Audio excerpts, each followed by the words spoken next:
أعوذ بالله من الشيطان الرجيم بسم الله الرحمن الرحيم والله أنبتكم من الأرض نباتا ثم يعيدكم فيها ويخرجكم إخراجا والله جعل لكم الأرض بساطا لتسلكوا منها سبلا فجاجا قال نوح رب إنهم عصوني واتبعوا من لم يزده ماله وولده إلا خسارا ومكروا مكرا كبارا وقالوا لا تذرن آلهتكم ولا تذرن ودا ولا سواعا ولا يغوث ويعوق ونسرا وقد أضلوا كثيرا ولا تزد الظالمين إلا ضلالا۔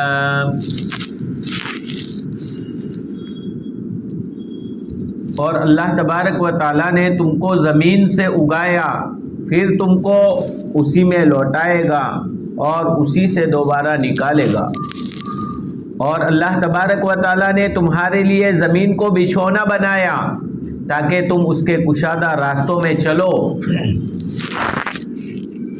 نوح علیہ السلام نے فرمایا، اے میرے پروردگار، یقیناً انہوں نے میری نافرمانی کی اور انہوں نے اتباع کی، پیروی کی ایسے لوگوں کی کہ جن کو ان کے مال اور اولاد نے نقصان ہی کے اعتبار سے بڑھایا، اور انہوں نے بہت بڑی چال چلی، اور انہوں نے کہا کہ تم اپنے معبودوں کو مت چھوڑنا، اور تم ود کو اور سوا کو اور یغوث کو اور یعوق کو اور نصر کو مت چھوڑنا، اور تحقیق کے انہوں نے بہت سو کو گمراہ کیا، اور آپ ظالمین کو مت بڑھائیے مگر گمراہی کے ہی اعتبار سے۔ نوح علیہ السلام نے اپنی قوم کو نصیحت فرمائی، اور نصیحت فرماتے ہوئے فرمایا کہ اللہ تبارک و تعالیٰ نے ہی تم کو زمین سے اگایا ہے، یعنی آدم علیہ السلام کو مٹی ہی سے بنایا، یا زمین سے گھاس پھوس اگتا ہے اور اسی کے ذریعے سے انسان کی پیدائش اور تخلیق ہوئی ہے، یہ پوری ترتیب بتلائی تھی۔ پھر اللہ سبحانہ و تعالیٰ فرماتے ہیں ثم یعیدکم فیہا، نوح علیہ السلام نے پھر فرمایا کہ پھر اللہ سبحانہ و تعالیٰ تم کو اسی میں لوٹائے گا، یعنی زمین سے مٹی سے ہمیں بنایا گیا ہے، اور اس کے بعد پھر اللہ سبحانہ و تعالیٰ اسی مٹی میں لوٹائے گا، یعنی قبر میں ہی جانا ہے ہمیں، مٹی کے اندر۔ گویا اپنی آخرت کو سوچنا چاہیے، غور و فکر کرنا چاہیے، اور مٹی سے پیدا کیا اس میں اشارہ کہ اے انسان تیرے اندر ذرہ برابر بڑائی کبر نہیں آنا چاہیے۔ کیوں؟ تیری حیثیت کیا ہے؟ تیری ابتدا دیکھ، مٹی ہے، اور مٹی کی کوئی حقیقت نہیں، کوئی حیثیت نہیں ہے۔ جب مٹی کی کوئی حیثیت نہیں ہے تو تیری بھی کیا حیثیت ہے کہ تو کہتا ہے میں سب سے بڑا، میرا چلنی چاہیے، میں، یہ سب تیرے اندر کیوں آ جاتا ہے؟ حالانکہ مٹی سے بنا ہوا ہے، تو اپنی اصلیت کو کیوں بھول جاتا ہے؟ انسان اپنی اصلیت کو اگر یاد رکھے گا تو کبھی بھی اس کے اندر بڑائی، تکبر، کبر نہیں آئے گا، اور اگر اپنی اصلیت کو بھول جائے گا تو پھر وہ بڑائی، تکبر وغیرہ میں مبتلا ہوگا۔ پھر اللہ سبحانہ و تعالیٰ فرماتے اسی مٹی میں تو جانا ہے، اور مٹی میں گل سڑ جاؤ گے۔ پھر دوبارہ ثم ویخرجکم اخراجا، اور اللہ سبحانہ و تعالیٰ اسی مٹی سے دوبارہ تم کو نکالیں گے، جیسے پہلے مٹی سے نکالا تھا، اب دوبارہ بھی اسی مٹی سے تم کو نکالیں گے اللہ سبحانہ و تعالیٰ۔ اور یہی دعا جب کوئی مر جاتا ہے، دفن کیا جاتا ہے، تو یہی دعا پڑھ کر ہمیں وہی یاد دلایا جاتا ہے، منہا خلقناکم، کہ اسی مٹی سے تم کو پیدا کیا ہے۔